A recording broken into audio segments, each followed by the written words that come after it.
şişme başı Tuktap kalgan ağaşı Yuğalgan şişmeler kebek Bizning millet yazmışı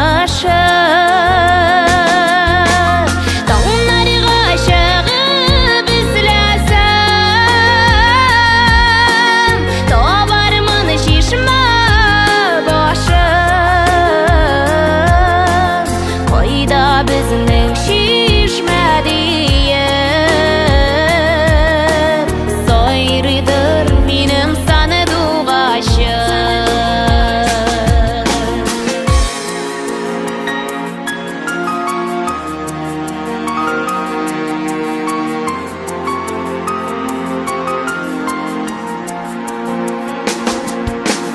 Balıtırganları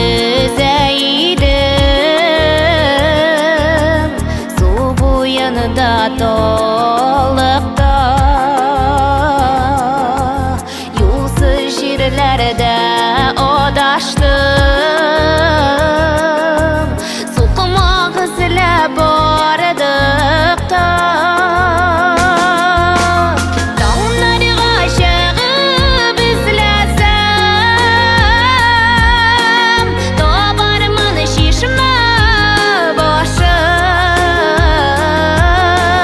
Koyda bizning şişme diye Soyridir benim sana duaşım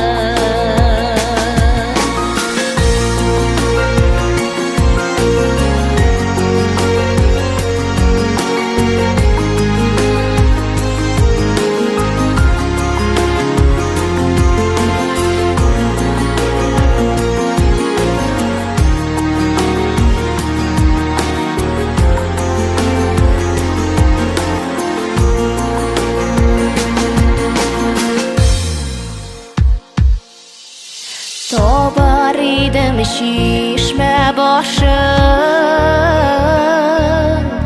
Ulaklar kuyar işin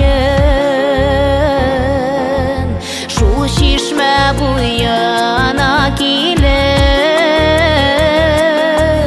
Sabırlık jiyar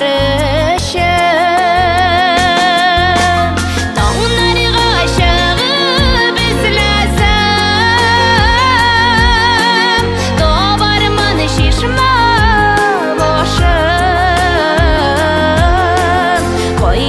Bizning şişme diye Soyridir benim sana duaşım Koyda bizning